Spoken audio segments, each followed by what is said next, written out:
Hey, it's Elia Shans. Thank you for watching my video. I just finished my big research project, and I hope you find this video fascinating and you learn a lot of interesting things and read my paper after. The details of my research pertain to why children become killers. And during this video, I will highlight the primary topics of my research.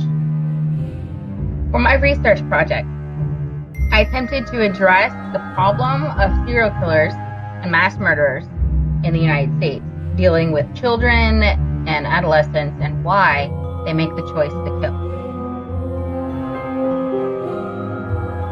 Before beginning my research, I expected that I would find many problems that link to creating killers, like poverty level in low-income families, family problems in single-parent homes, a history of abuse and neglect, and a history with the criminal justice system.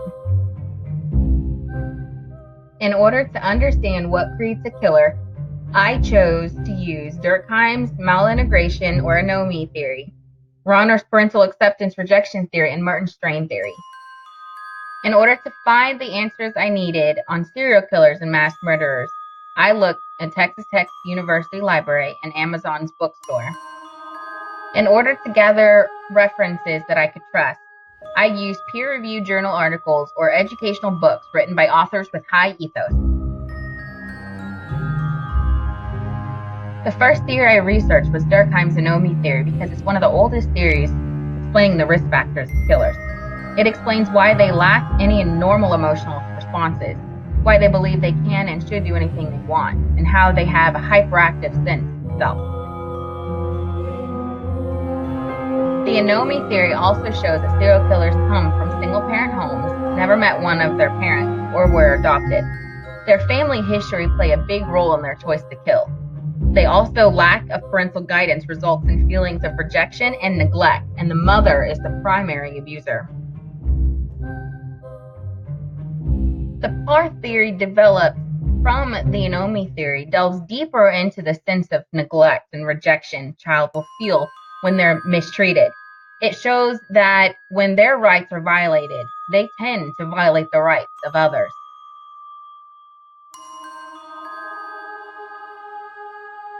The Parr theory also explains how the violent acts in childhood can result in them as children or adults becoming violent themselves because they learn that violence is the way to get what they want. It is the only tool that they possess. The strain theory, like the Parr theory, also deals with parental acceptance and acceptance in society. It states that the more risk factors they have of being bullied and humiliated in public, the more likely they'll choose violence as their result.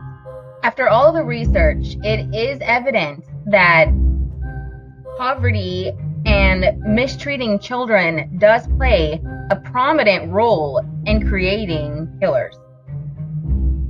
After completing my research, I believe the appropriate action to take in order to reduce the risk of future killers is for policymakers to restore the foundational family unit with a father and a mother, and make sure that everyone has a livable wage, so only one parent has to work. I'll be using these findings to make sure other people know the dangers of mistreating children and how child abuse can play in future crime. I believe together we can make a difference in the lives of children and help lower the risk of crime and murder in the future. Thank you again for your time.